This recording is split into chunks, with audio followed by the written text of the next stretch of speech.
ஒரு ஆர்குமெண்ட்டுக்கு உங்கள் வாதப்படியே வச்சுப்போம் சிபிஐக்கு தான் போச்சுன்னு. அது சிபிஐ விசாரித்த கேஸு.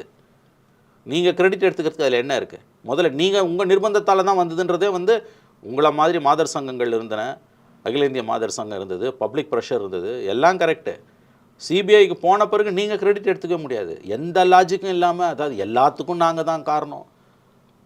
சர்வதேச அளவில் எந்த பிரச்சனை நடந்தால் நாளைக்கு காசாவில் போர் நிறுத்தம் வந்தால் கூட திமுக தான் காரணம்னுவாங்க. உக்ரைன் அமெரிக்கா ரஷ்யா போரில் நாளைக்கு ஒருவேளை ட்ரம்ப் சொல்லி ஏதாவது வந்ததுன்னா கூட ட்ரம்ப் கிரெடிட் எடுத்துக்கிறாரோ இல்லையோ திமுக கிரெடிட் எடுத்துக்கும்.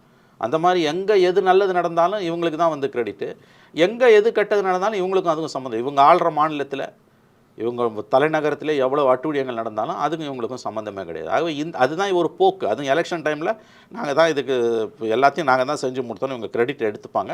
ஆப்வியஸ்லி எதிர்கட்சி வந்து நீங்கள் பண்ணலை, இது கோர்ட் மானிட்டர்டுன்னு சொல்ல போகிறாங்க. அவங்க வந்து இது திருவாளர் பொதுஜனத்துக்கும் இதுக்கும் எந்த சம்மந்தமும் கிடையாது.